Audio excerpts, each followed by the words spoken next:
I'd start over again. The Kabashov Godel Cherusenu. We ask God to sound the great shofar for our freedom. Firstly, before we go back to what we were just discussing, what is the freedom? What is freedom? Free of what?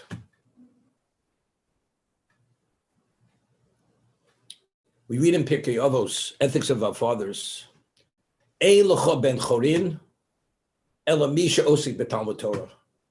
There is no true free man, only the one who engages in the study of Torah. Why is that? That person is the true free man. And where's this drawn from?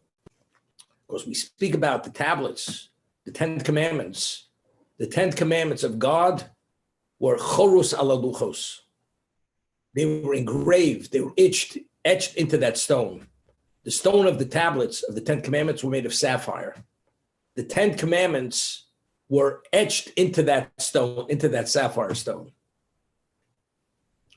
The word charus, which means engraved, etched, without the vowels, could be read cherus.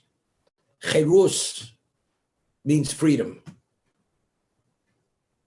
The Torah says the 10 commandments are cherus. If you want to be free, a free man, you engage in what is stated on those tablets. And from there, the takeaway is, Ein lecha ben chorin. There's the only true free man is me, she'osei b'talmud Torah, person who engages in the study of Torah. What is this all about? The Talmud tells us in 2 locations, Borasi Yetzarah, I've created the evil inclination. If there would not be an evil inclination, and we would not be subject to it, and we would naturally do everything correctly, would that the correct and admirable behavior be attributed to ourselves? Has nothing to do with us. Because we're not in the position to control our behavior, we naturally do it. Does a person, we breathe, our heart beats, the blood is pumped through our body. It's unrelated to our choice. That's just a function of the human body. If there be no evil inclination, the natural function of the human being would be naturally to do the right thing. Therefore, whatever good or right we do has no relevance to ourselves. It's not attributed to ourselves. Therefore, it's not accredited to our account. But if we have an evil inclination, which is synonymous with challenges, and all challenges in life are rooted and based upon the evil inclination, we're inclined not to spirituality. We're inclined not to do God's will. And even when you do God's will, do we do it on the optimum, most advanced level? The answer is no. Because there's an inertia. There is a self-interest. There's an ulterior motive. There are always conflicts. So the challenge is, despite the inclination, which is contrary to what God wants, despite the inertia, the overwhelming opposition, we have the ability to suppress that, to negate that, and take full control and do the right thing. So why do we do the right thing when we do the right thing? It's not because it's natural to our function, to our behavior, but rather we took a level of initiative, and due to that initiative, that's why the right thing came about. If that is the case, that positive action, whether it was a statement, a thought, an action, whatever it may be, is attributed to the individual himself. So the evil inclination is essential to the value of a person's life being able to be an achiever. Otherwise, the achievement has nothing to do with the person. It's only because of that. And the greater the challenge, and you meet that challenge, the greater the value of that action. Because there was a greater level of effort, initiative that was needed to bring that about. And therefore, we read in Pirkei Avos, L'fum tsara agro. Based on the pain, on the difficulty, on the effort, that will determine the degree of reward. Because the challenge is greater. The greater the challenge, the greater is the value of the result, despite the challenge. That's what it's all about.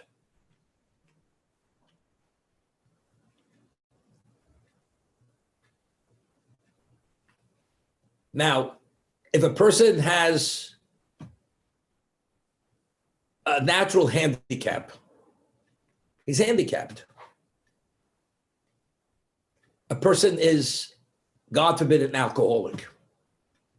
A person has a chemical imbalance.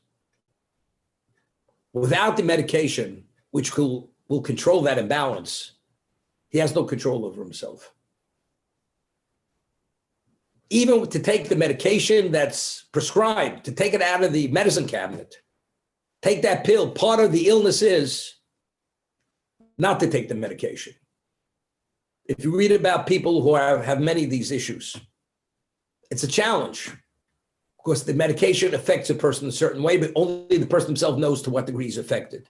So there's always a tremendous pushback not to take the medication. So you have to come up with some kind of incentive solution.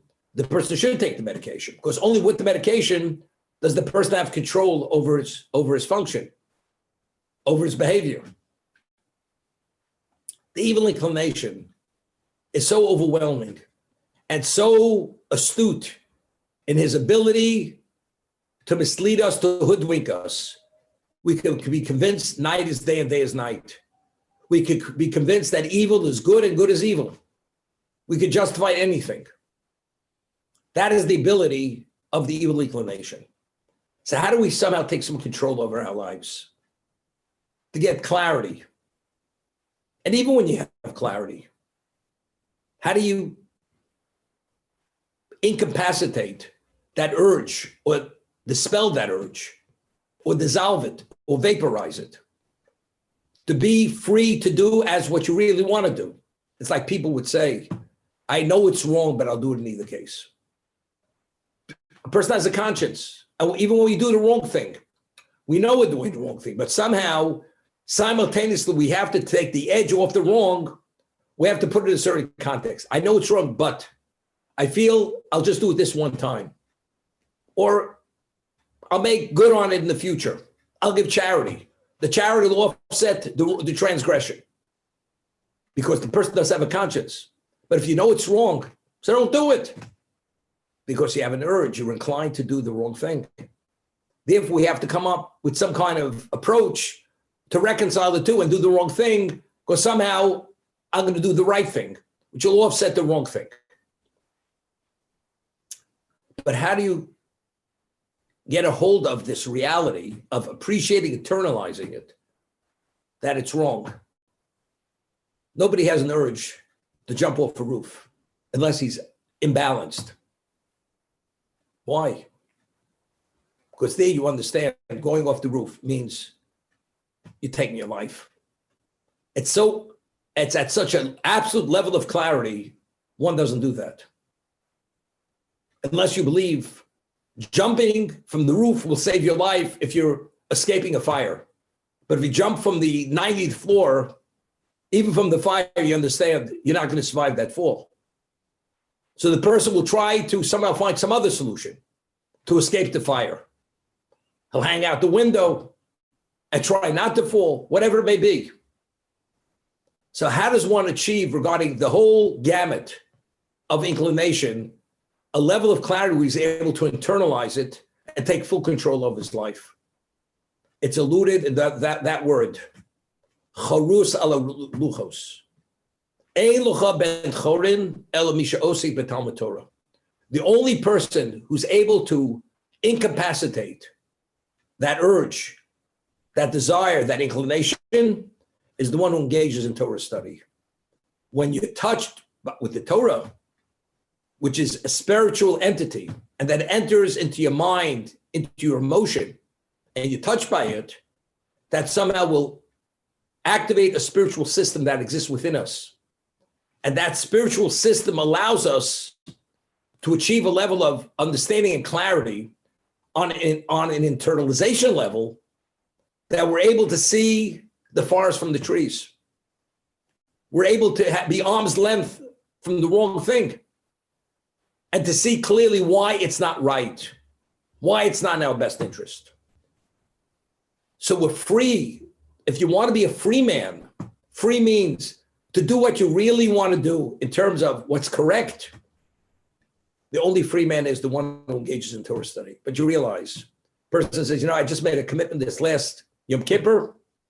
I will study every day. And I will have that book on my night table. And when I'm bleary-eyed, I can open the book and look at those letters for 5 minutes until I fall asleep. You understand? That's not engaging in Torah study. Personally, see, it didn't work. So, we have to revise the Pirkei Avos, because it says the only free man is the one who engages in Torah study. I did it. You have a big deal. You give it 5 minutes time, attention. You understand? It's no deal. You go on an interview and you tell the interviewer, you're able to do a deal in 5 minutes. You understand? You're not getting the position. You might as well not walk through the door, even to be interviewed. I'll write my resume in 5 minutes. It's not worth very much. You have to make a significant investment to make a difference. Person exercises. Commit exercise. Doctor says he has to exercise. Every day I'm going to lift my hand and bend the 3 fingers up and down 6 times, and that's exercise. You know what that is? It's nonsense. It's foolishness. In other areas, we understand it's not even the word scratching the surface is an understatement. It's nothing. Misha Osek, you have to engage in the process. You engage in the process, you touched. When you touched, that spiritual essence of the human being, the soul is activated. And we have senses.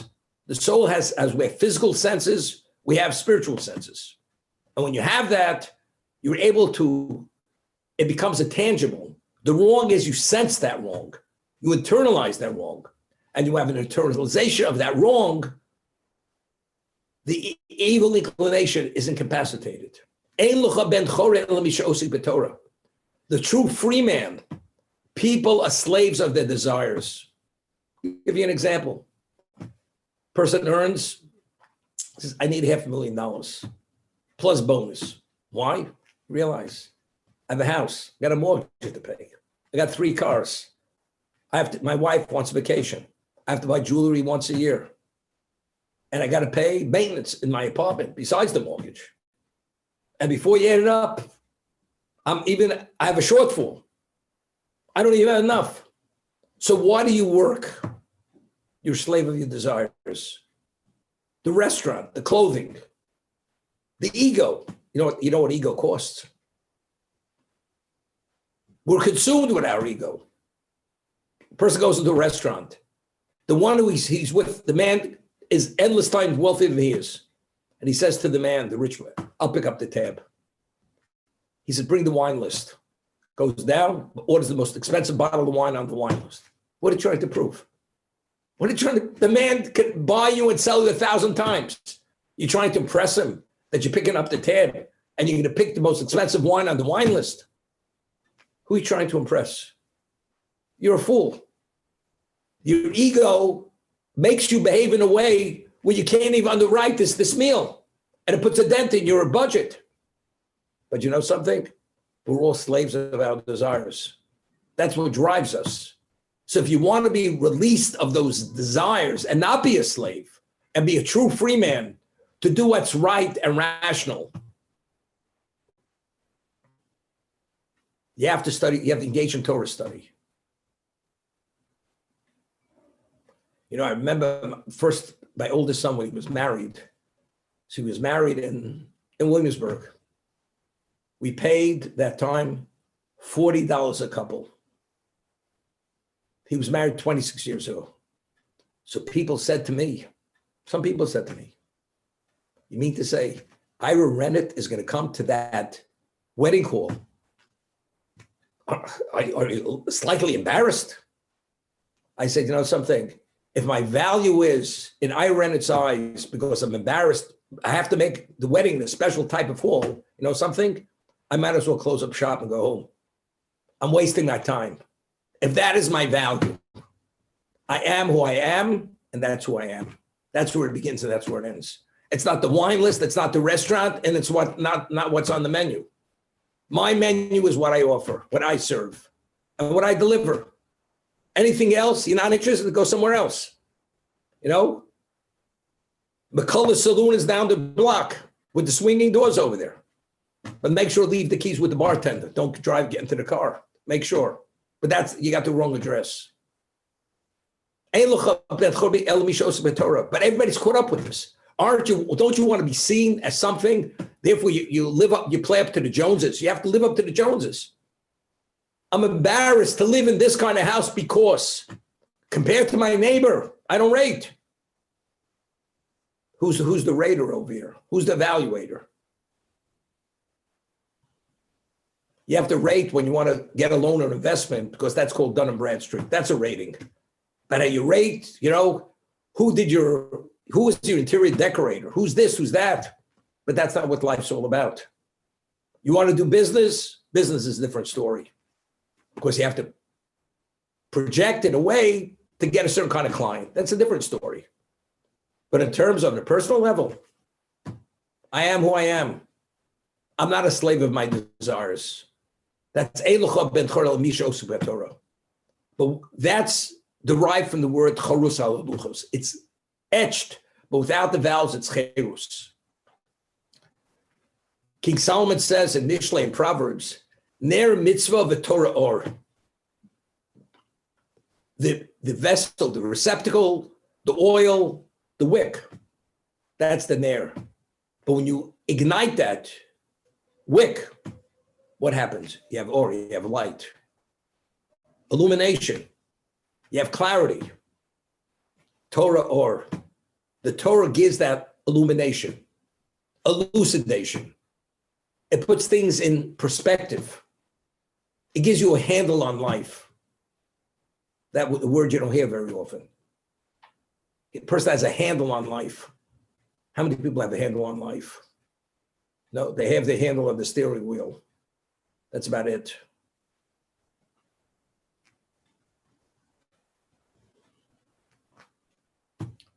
To be able to internalize what we call Chil Hashem.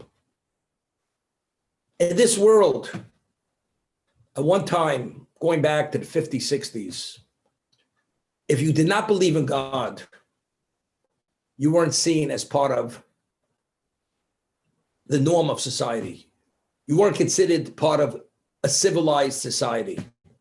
Every civilized person, decent person, believed in God. Today, yes, people, do you believe in God?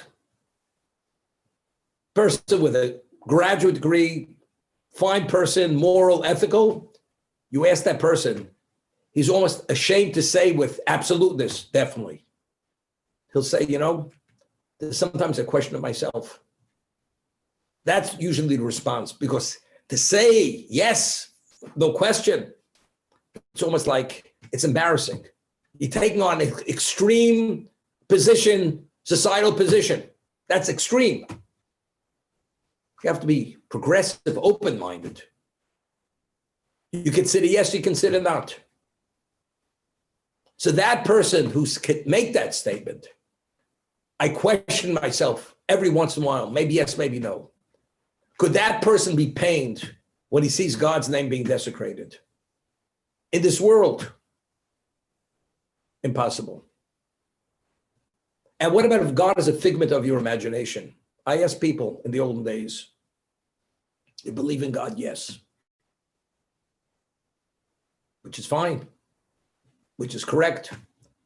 Would you steal? No. Would you lie? No. Would you cheat? No. Why? Because it's the wrong thing.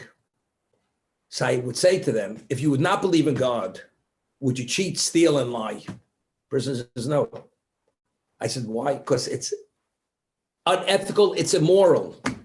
So tell me, in what way does God have any effect on your life if the behavior would be identical, even if you didn't believe in God?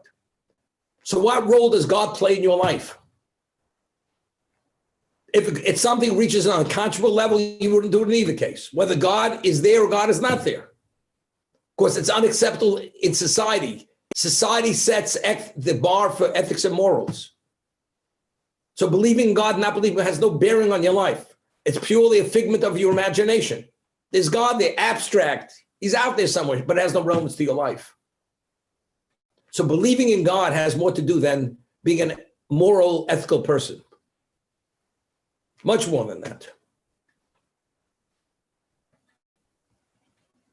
And when that ethical, moral person sees something which doesn't somehow conform with his ethics and morals, he's pained by it. Because he's pained because he doesn't want to be associated with that kind of behavior or that type of person.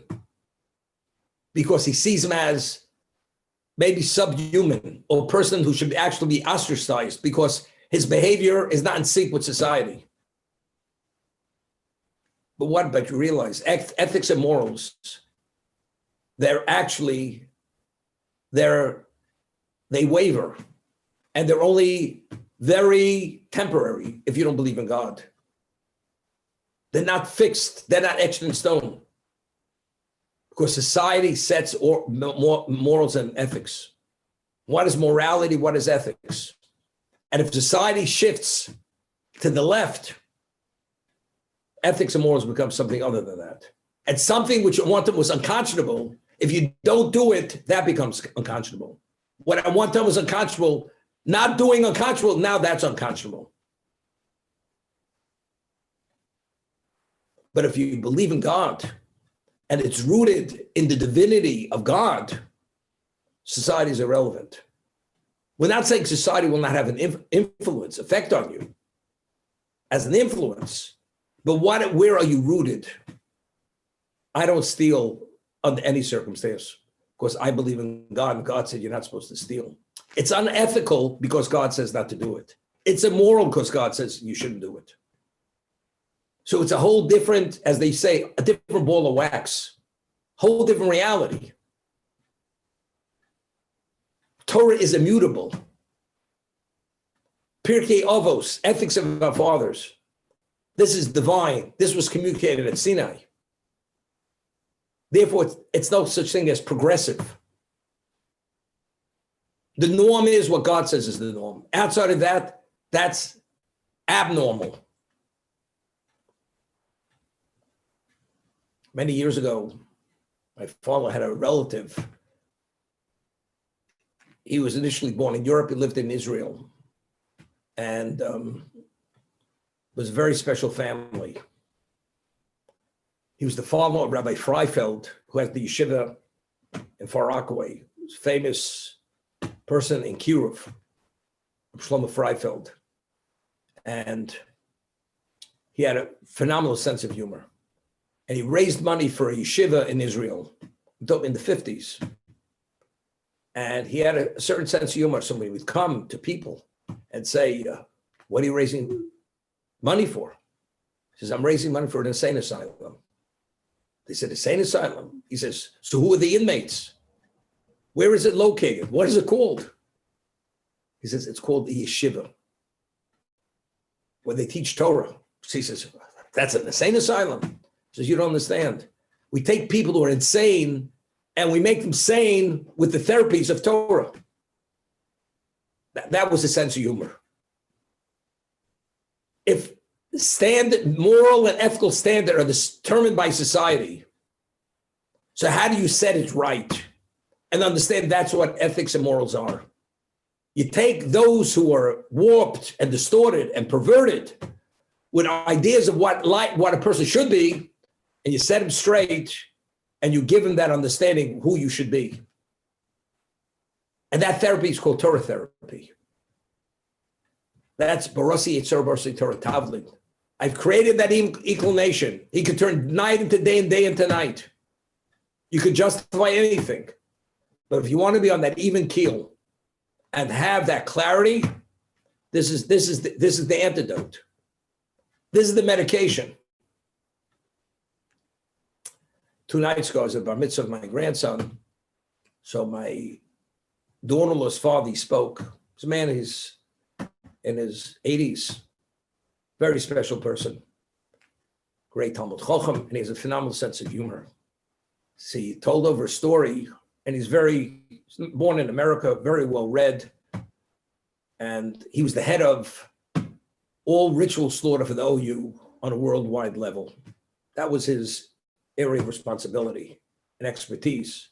One of his expertise. He told over a story that there was this professor who his expertise was detoxification of people who are drug abusers, drug addicts. He had a hospital to detoxification.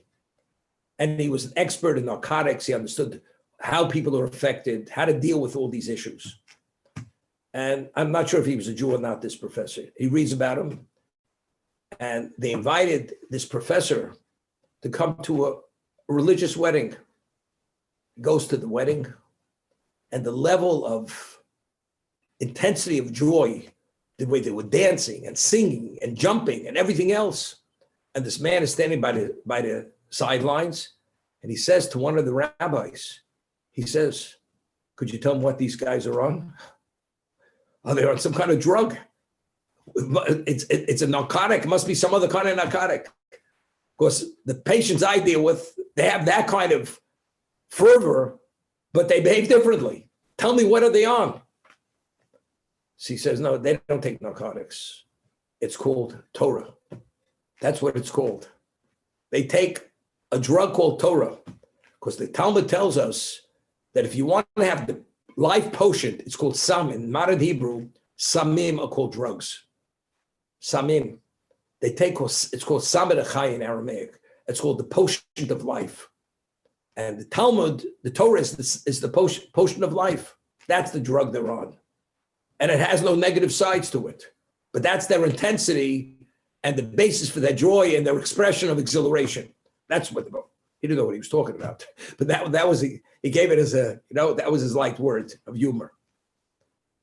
But you'd only have that. There's an expression, Talmud says it. There's an expression, he has fire in the belly. The Talmud says that a person who's a Tzurmi Rabbana, a young, budding, exceptional Torah sage, if you see him getting upset at certain types of behavior, you have to give him the benefit of the doubt. Why? Because the Navi says, the prophet says, Kol dvarei keishnu Hashem. My words are like the words of fire. The Torah is fire. So when you have fire in the belly, so to say, then you react differently because you have another level of clarity, which the other person doesn't understand why it touches a raw nerve. I'll give you an example. A person eats certain food and he's not aware that it's laced with arsenic or cyanide. And he doesn't. And he's about to eat it. How do you react? And the person who's eating it never heard of cyanide, never heard of arsenic or any poison. Never heard of it, and he's illiterate. And it says on it, danger, skull and crossbones, everything. He doesn't even know what it means. And he's about to put it in his mouth, and you know what it is. And you understand the moment he eats that, even puts it on his tongue, he will die immediately. How do you react?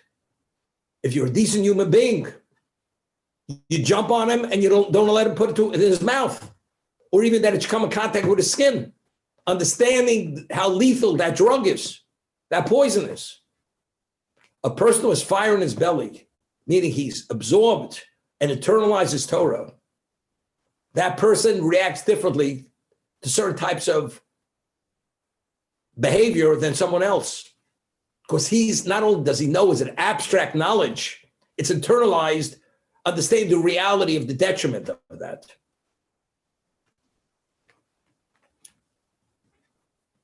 I believe with absolute belief the coming of Mashiach. Even if he tarries, I will wait for him. I anticipate his coming. Why? You know why? If a person has a vise and they tighten it to the point where the blood stops flowing and you're in pain and you see your hand turning blue and green and eventually it's become gangrenous. You can't wait for somebody to loosen that so the blood should start flowing again.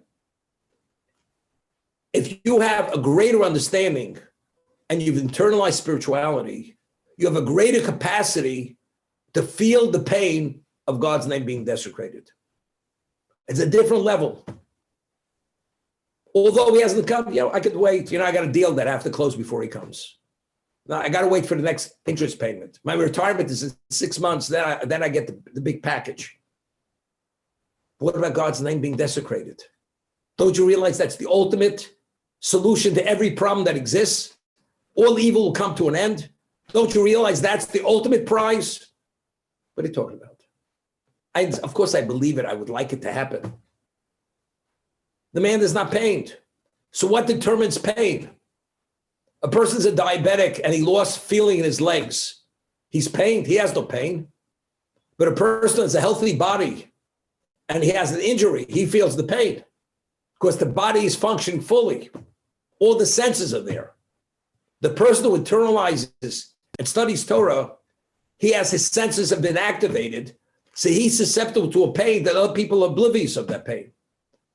Of course, I would wish God's name would not be desecrated. I wish Jews would be esteemed and revered. But it's more than what you would wish. The knot is called the Chil Hashem. That's called God's name is being desecrated. So if a person is in a state of pain, is he just waiting for the coming of Mashiach? He anticipates his coming.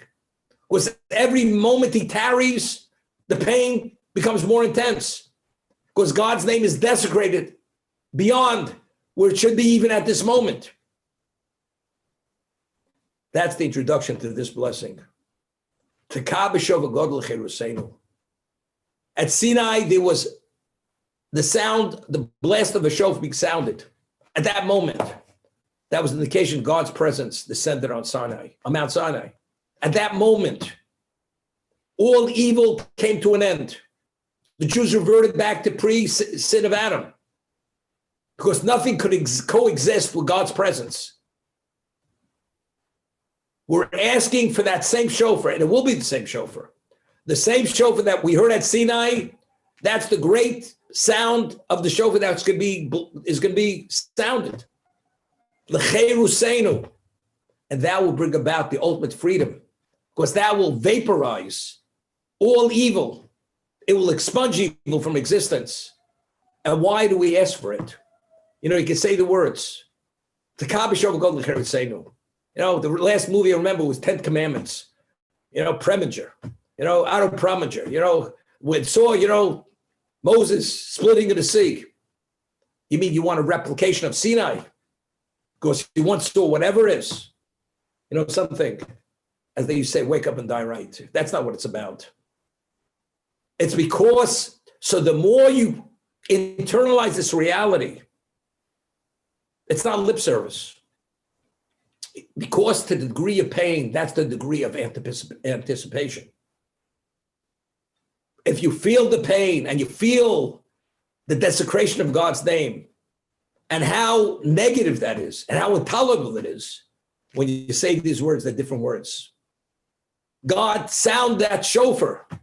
We should no longer be slaves of our inclinations. We should be free men. We should be cherus. What the luchos, which the tablets, what was written on those tablets provides. It's the ultimate medication. It destroys all the bacteria, the spiritual bacteria. It won't fester in you any longer. Your system will be cleansed. And that's what it's all about.